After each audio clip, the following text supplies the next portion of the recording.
इथे वसईमध्ये मुंबईच्या जवळ वसईमधला वादग्रस्त गुरुजी बुवा ऋषिकेश वैद्य जो 2 दिवस फरार होता त्याला अखेर बेड्या ठोकण्यात आलेल्या आहेत पिंपरी चिंचवडमध्ये। ऋषिकेश वैद्यनं पुण्यातील महिलेवर अत्याचार केल्याचा आरोप आहे। एफआयआर दाखल आहे। स्वतः शंकराचा अवतार आहे, तू माझी पार्वती असं सांगून हा महिलेवर त्यानं लैंगिक अत्याचार केल्याचाही आरोप आहे। आरोपी ऋषिकेश वैद्यला पिंपरीतून अटक करण्यात आली। आज ऋषिकेश वैद्य कोर्टात त्याला हजर केलं जाणार आहे।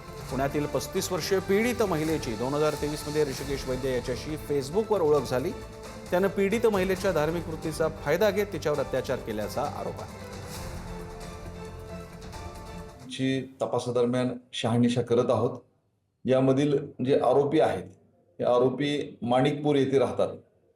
लगेच मांजरीच्या पोलीस पथकाने जाऊन त्यांचा शोध घेऊन काल रात्री आरोपीला ताब्यात घेतलेला आहे।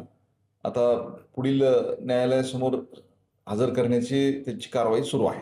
सर, नेमकी महिलेची काय तक्रार आहे? यामध्ये महिलेनं तिच्या इच्छेविरुद्ध तिच्यावरती शारीरिक अत्याचार केल्याबाबत BNS कलम 64 प्रमाणे तक्रार नोंदवलेली आहे।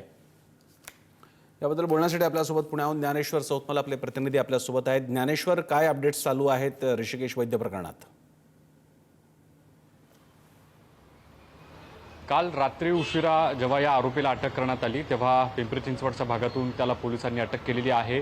आता त्याचं मेडिकल देखील करण्यात आलंय आणि अगदी पुढच्या तासाभरात त्याला शिवाजीनगर कोर्टामध्ये देखील नेलं जाईल। या दरम्यान जो युक्तिवाद होतोय तो युक्तिवाद काय आहे ते पाहणं महत्त्वाचं असेल, कारण आरोपीनं जेव्हा तो फरार होता तेव्हा फेसबुकवर त्याची बाजू मांडलेली होती आणि माझा दोष नाही अशा पद्धतीचा एक सूर त्या आरोपीच्या फेसबुक पोस्टमधून आपल्याला बघायला मिळालेला होता। त्याचे वकील नेमका काय युक्तिवाद करतात आणि जी पीडित महिला आहे त्या पीडित महिलेचे वकील कोणते पुरावे कोर्टासमोर ठेवतात, या दरम्यान काय नेमका युक्तिवाद होतो हे पाहावं लागेल।